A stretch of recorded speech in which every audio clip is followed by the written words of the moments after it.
Hello बच्चों, कैसे हैं आप लोग। आई होप आप लोग बहुत अच्छे होंगे और अच्छे तरीके से पढ़ाई कर रहे होंगे। मैं सोनू लांबा एक बार फिर से आप लोगों का वेलकम करता हूं अपने इस यूट्यूब चैनल हेरन एकेडमी पर। जैसा कि आप लोगों को पता है कि हम आज से क्या करने वाले हैं, जो 12th क्लास की जो फिजिक्स है हमारी, इसका जो हिंदी मीडियम का कोर्स है हमारा, उसको स्टार्ट करने वाले हैं। और आज के इस लेक्चर में हम सबसे पहले समझ करके चलेंगे कि जो हमारे पास यहाँ पर फिजिक्स की जो बुक है एनसीईआरटी के अकॉर्डिंग इसका हमारा कितना सिलेबस है और इस सिलेबस में हमारी कितनी यूनिट है और प्रत्येक यूनिट में हमारे कितने चैप्टर है और प्रत्येक चैप्टर से हमारा कितना कंट्रीब्यूशन पेपर में रहता है। तो आज के इस लेक्चर में हम यही यहाँ पर क्या करने वाले हैं, कंप्लीट ओवरव्यू लेने वाले। तो चलिए देखते हैं। तो क्या करते हैं भाई, यहाँ पर हम कंटेंट यानी कि विषय सूची यहाँ पर क्या करते हैं भाई, देख करके हम चलते हैं। विषय सूची को क्या करते हैं, यहाँ पर देख करके चलते हैं। और ये कौन सी क्लास की है भाई, आप लोगों की 12th क्लास की है। कौन सी क्लास की है, 12th क्लास की। तो फर्स्ट यूनिट है हमारे यहाँ पर इलेक्ट्रोस्टैटिक। फर्स्ट यूनिट कौन सी है हमारे यहाँ पर, इलेक्ट्रोस्टैटिक्स, जिसे बोलते हैं हम यहाँ पर स्थिर वैद्युतिकी। और इसका एग्जाम में कंट्रीब्यूशन कितना रहता है भाई हमारा, ये रहता है हमारा 8 मार्क्स का। कितने मार्क्स का रहता है, ये 8 मार्क्स का रहता है। और इस यूनिट में हमारे रहते हैं 2 चैप्टर। पहला चैप्टर है आप लोगों का यहाँ पर इलेक्ट्रिक चार्जेस एंड फील्ड्स, यानी कि विद्युत आवेश तथा अक्षेत्र। यह आप लोगों का क्या रहेगा, यहाँ पर पहला चैप्टर रहेगा, चैप्टर नंबर 1 रहेगा। नंबर 2 चैप्टर है आप लोगों का यहाँ पर इलेक्ट्रोस्टैटिक पोटेंशियल एंड कैपेसिटेंस, यानी कि स्थिर वैद्युत विभव और धारिता। यह आप लोगों का होगा चैप्टर नंबर 2। ठीक है भाई।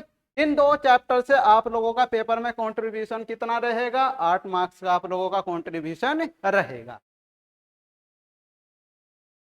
यूनिट नंबर 2, तो यूनिट नंबर 2 है आप लोगों के यहाँ पर करंट इलेक्ट्रिसिटी। यूनिट नंबर 2 कौन सी है आप लोगों के यहाँ पर, करंट इलेक्ट्रिसिटी, यानी कि धारा विद्युत। और इसका एग्जाम में कंट्रीब्यूशन रहता है कितना भाई, यहाँ पर 7 मार्क्स का क्या रहता है, कंट्रीब्यूशन रहता है। और इस यूनिट में हमारा यहाँ पर चैप्टर 1 और वो है चैप्टर आप लोगों का 3rd। चैप्टर का नाम भी क्या हो जाता है हमारे यहाँ पर, इलेक्ट्रिसिटी। यानी कि इस इलेक्ट्रिसिटी वाले चैप्टर से आप लोगों का कितना नंबर का आएगा भाई, ये आएगा आप लोगों का 7 नंबर का क्वेश्चन पूछा जाएगा। तो ये आप लोगों की यूनिट नंबर थी 2। इसके बाद है आप लोगों की यहाँ पर यूनिट नंबर 3rd। और यूनिट नंबर 3rd है आप लोगों की ये यूनिट नंबर 3rd है आप लोगों के यहाँ पर magnetic effects of current and magnetism, यानी कि धारा के चुंबकीय प्रभाव एवं चुंबकत्व। और इस यूनिट से आप लोगों का जो पेपर में कंट्रीब्यूशन रहेगा वो लगभग कितने मार्क्स का रहेगा, ये रहेगा 8 मार्क्स का। ठीक है। और इस यूनिट में आप लोगों के कितने चैप्टर हो जाते हैं, तो यहाँ पर हम क्या करते हैं, देख करके चलते हैं। तो इसमें कितने चैप्टर है आप लोगों के, 2 चैप्टर हैं। और पहला चैप्टर क्या आएगा भाई इस यूनिट का, पहला चैप्टर होगा इसका चैप्टर नंबर 4। और ये है आप लोगों का मूविंग चार्जेस एंड मैग्नेटिज्म, यानी कि गतिशील आवेश और चुंबकत्व। ये आप लोगों का क्या है यहाँ पर चैप्टर नंबर 4 है। चैप्टर नंबर 5 क्या होगा आप लोगों का यहाँ पर, मैग्नेटिज्म एंड मैटर, यानी कि चुंबकत्व एवं द्रव्य। ठीक है भाई। ये थी आप लोगों की यूनिट नंबर 3rd। और इस यूनिट का जो कंट्रीब्यूशन है कितने मार्क्स का है, 7 मार्क्स का है। कितने मार्क्स का है, 7 मार्क्स का है। ठीक है। तो इसे क्या करेंगे आप लोग, नोट डाउन करके चलेंगे। ठीक है। ये सारा का सारा जो सिलेबस है आप लोगों का एनसीईआरटी बुक के अकॉर्डिंग होगा। ठीक है भाई। इसके बाद आती है आप लोगों की यहाँ पर यूनिट नंबर 4। और यूनिट नंबर 4 है आप लोगों की electromagnetic induction and alternating current यानी कि विद्युत चुंबकीय प्रेरण एवं प्रत्यावर्ती धारा। और इस यूनिट का जो कंट्रीब्यूशन है वो कितना है भाई, 8 मार्क्स का है। यानी कि ये 8 मार्क्स की आप लोगों की यूनिट एग्जाम में पूछी जाएगी। इसमें है आप लोगों का चैप्टर नंबर 6। चैप्टर का नाम है इलेक्ट्रोमैग्नेटिक इंडक्शन, यानी कि विद्युत चुंबकीय प्रेरण। और चैप्टर नंबर 7 है आप लोगों का इसमें अल्टरनेटिंग करंट, यानी कि प्रत्यावर्ती धारा। यानी कि जो आप लोगों की यूनिट नंबर 4 है इसमें आप लोगों के 2 चैप्टर क्या करते हैं भाई, एग्जिस्ट करते हैं, chapter number 6 and chapter number 7। ठीक है भाई। इसके बाद आती है हमारे यहाँ पर यूनिट नंबर 5। और यूनिट नंबर 5 में आप लोगों के कितने चैप्टर है, यूनिट नंबर 5 में आप लोगों का 1 चैप्टर। तो जो यहाँ पर आप लोगों की यूनिट है, यूनिट कौन सी है भाई आप लोगों की 5। और यूनिट क्या है आप लोगों की, इलेक्ट्रोमैग्नेटिक वेव। इलेक्ट्रोमैग्नेटिक वेव अब इस इलेक्ट्रोमैग्नेटिक वेव में आप लोगों का एक चैप्टर एग्जिस्ट करता है, चैप्टर नंबर 8, और इस चैप्टर से आप लोगों का जो एग्जाम में कंट्रीब्यूशन रहता है वो कितना रहता है, 4 मार्क्स का रहता है। तो आप लोगों का जो चैप्टर है चैप्टर नंबर 8, ये भी क्या होगा भाई आप लोगों का इलेक्ट्रोमैग्नेटिक ही होगा। ठीक है, इलेक्ट्रोमैग्नेटिक वेव्स यानी कि विद्युत चुंबकीय तरंगे ही। ठीक है भाई, तो ये थी हमारी यहाँ तक की फर्स्ट बुक। फर्स्ट बुक में है आप लोगों की कितनी यूनिट, इसमें है आप लोगों की 5 यूनिट और कितने चैप्टर है, 8 चैप्टर है, जो कि आप लोगों को फर्स्ट बुक में पढ़ करके चलने। ठीक है भाई, इसके बाद देख करके चलते हैं हम यहाँ पर बुक नंबर 2, और बुक नंबर 2 की जो यूनिट है वो है यूनिट नंबर 6। यूनिट नंबर कौन सी है आप लोगों की, 6। ये है आप लोगों की यूनिट नंबर 6, जो कि सेकंड बुक की आप लोगों की स्टार्ट हो जाती है। और इस यूनिट का नाम है आप लोगों का ऑप्टिक्स, और इसका जो कंट्रीब्यूशन रहता है पेपर में कितना रहता है भाई, ये रहता है 14 मार्क्स का। यानी कि सबसे ज्यादा कंट्रीब्यूशन अगर रहता है तो वो है आप लोगों की यूनिट नंबर 6, जिसमें आप लोगों के 2 चैप्टर क्या करते हैं, एग्जिस्ट करते हैं, chapter number 9 and chapter number 10।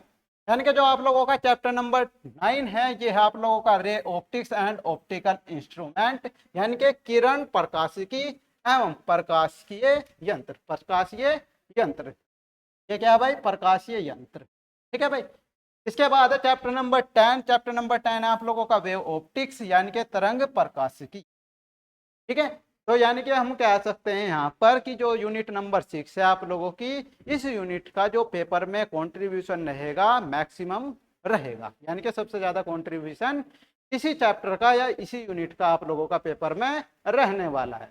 इसके बाद आती है आप लोगों के यहाँ पर यूनिट नंबर 7, और यूनिट नंबर 7 है आप लोगों की dual nature of matter and radiation, यानी कि वस्तु और विकिरण का द्वैतिक स्वभाव। यानी कि आप लोग यहाँ पर जो ये यूनिट पढ़ेंगे, इस यूनिट में आप लोग पढ़ेंगे डुअल नेचर, यानी कि जो प्रकाश है उसकी जो डुअल नेचर होती है उसको यहाँ पर क्या करेंगे आप लोग पढ़ करके चलेंगे, रेडिएशन को पढ़ करके चलेंगे। और इस यूनिट का आप लोगों का एग्जाम में जो कंट्रीब्यूशन रहता है ये कितना रहता है भाई, ये 6 मार्क्स का रहता है। ठीक है, इसमें आप लोगों का एक चैप्टर क्या करता है भाई, एग्जिस्ट करता है, और चैप्टर का नाम है आप लोगों का dual nature of radiation and matter, यानी कि विकिरण पदार्थ, विकिरण और पदार्थ का द्वैतिक स्वभाव। फिर आती है आप लोगों के यहाँ पर यूनिट नंबर 8, और यूनिट नंबर 8 है आप लोगों के यहाँ पर एटम्स एंड न्यूक्लियाई, यानी कि परमाणु और नाभिक। और इस यूनिट का आप लोगों का जो कंट्रीब्यूशन है एग्जाम में वो कितना है आप लोगों का, 8 मार्क्स का है। इसमें हम देख करके चलते हैं कि आप लोगों के कितने चैप्टर इसमें एग्जिस्ट करते हैं। तो इसमें आप लोगों के 2 चैप्टर क्या करते हैं भाई, एग्जिस्ट करते हैं। दो चैप्टर क्या करते हैं आप लोगों के इसमें एग्जिस्ट करके चलते हैं। तो कौन कौन से भाई, चैप्टर नंबर है 12, ये है चैप्टर का नाम एटम्स यानी कि परमाणु। चैप्टर का नाम क्या है, एटम्स यानी कि परमाणु। इसके बाद है चैप्टर नंबर 13, और ये है न्यूक्लियाई यानी कि नाभिक। यानी कि जो आप लोगों के यहाँ पर यूनिट नंबर 8 है इसमें आप लोगों के 2 चैप्टर एग्जिस्ट करते हैं, जिनसे कितने मार्क्स का पूछा जाता है भाई, जिनसे पूछा जाता है आप लोगों का कितने मार्क्स का, 8 मार्क्स का आप लोगों का क्वेश्चन पूछा जाता है। कितने मार्क्स की पूछी जाती है भाई, यूनिट नंबर 8 आप लोगों की 8 मार्क्स की पूछी जाती है। इसके बाद है आप लोगों की यूनिट नंबर 9, जो कि सेकंड बुक की क्या है, हमारी लास्ट यूनिट है। सेकंड बुक की क्या है, लास्ट यूनिट है। और यूनिट है हमारी कौन सी भाई, यूनिट नंबर 9, और इसको क्या बोलते हैं, इलेक्ट्रॉनिक डिवाइसेस यानी कि इलेक्ट्रॉनिक युक्तियां। और ये एग्जाम में कितने मार्क्स की पूछी जाती है, 8 मार्क्स की ये पूछी जाती है। ठीक है, इसमें आप लोगों का एक चैप्टर एग्जिस्ट करता है, चैप्टर नंबर 14, और इस चैप्टर का नाम क्या हो जाता है आप लोगों का, semiconductor electronics materials devices and simple circuits. यानी कि आप लोग यहाँ पर पढ़ करके चलेंगे अर्धचालक, इलेक्ट्रॉनिकी, और यहाँ पर पढ़ेंगे सामग्री, युक्तियां और क्या, सरल परिपथ। तो ये है आप लोगों की भाई फर्स्ट बुक और सेकंड बुक का सिलेबस। ठीक है, जो कि इस लेक्चर में हमने अच्छे तरीके से यहाँ पर देख लिया है। इस सिलेबस को क्या करना है आप लोगों को, नोट डाउन करना है। नोट डाउन करने के बाद आप लोगों को देखना है कि कौन सी यूनिट और कौन सी यूनिट से कितना कंट्रीब्यूशन पेपर में रहता है, ये आप लोगों को क्या करना है, जान करके देख करके अच्छे तरीके से क्या करना है भाई, पढ़ना है। ठीक है, इससे नेक्स्ट लेक्चर में क्या करेंगे हम, जो हमारे यहाँ पर फर्स्ट यूनिट होगी, जो हमारी यहाँ पर फर्स्ट यूनिट होगी कौन सी भाई, इलेक्ट्रोस्टैटिक्स। इसको क्या करेंगे हम, स्टार्ट करेंगे और इसको बेसिक से पढ़ करके हम चलेंगे। तो आज के लेक्चर में हम इतना ही रखते हैं। आई होप आप लोग इस सिलेबस को समझ गए होंगे। तो चलिए मिलते हैं अपने नेक्स्ट लेक्चर में, जब तक के लिए आप लोगों को जय हिंद।